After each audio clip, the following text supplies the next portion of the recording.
Risato sa Iloilo, gusto tagin mas kwapo para sa mga investor, manggan ako nga balon.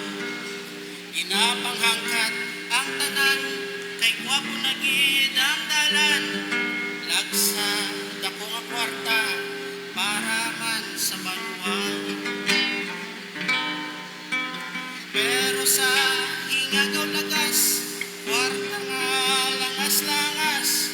Pag pinagusto patindog, pinagusto pagtandog. Ang mga talap na naton, bisan mga turba naton, bahala na matabunan para lang may patindugan. Pag pinahapon may ulan, sakit pagit kung bagyuhan. Ang tubig ulan gasala, syempre masahalagin siya. Wala to babaw dalon, tubig baha dalagalon. Kundi ikaw magmasakit, walay mo lutak daw bilin. Wala baha ulan, init tunaw ka sa dalan. Tingin na lang ako malagyo, di basa kaging ako. Panghapoy sa mga kahoy, paglapis ang lugar makapoy. Sukog gamay na lang sila, laban pa mga sarisa.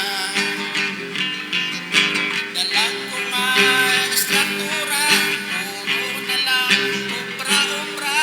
Paano na lang ang lugar na pwede ba lang babayan siya?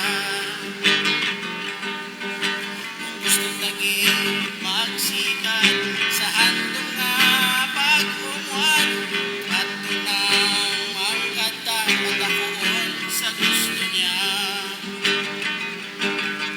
Tunang mga palapadon, pagtako mag-uwi sa aton.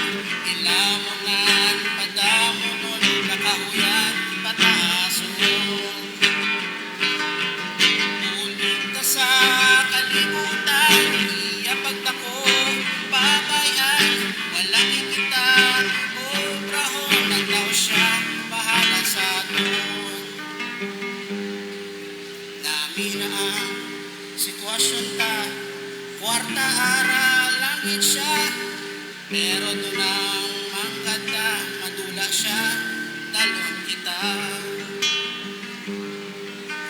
Kabala ka magprogreso, hindi dapat magpinaylo.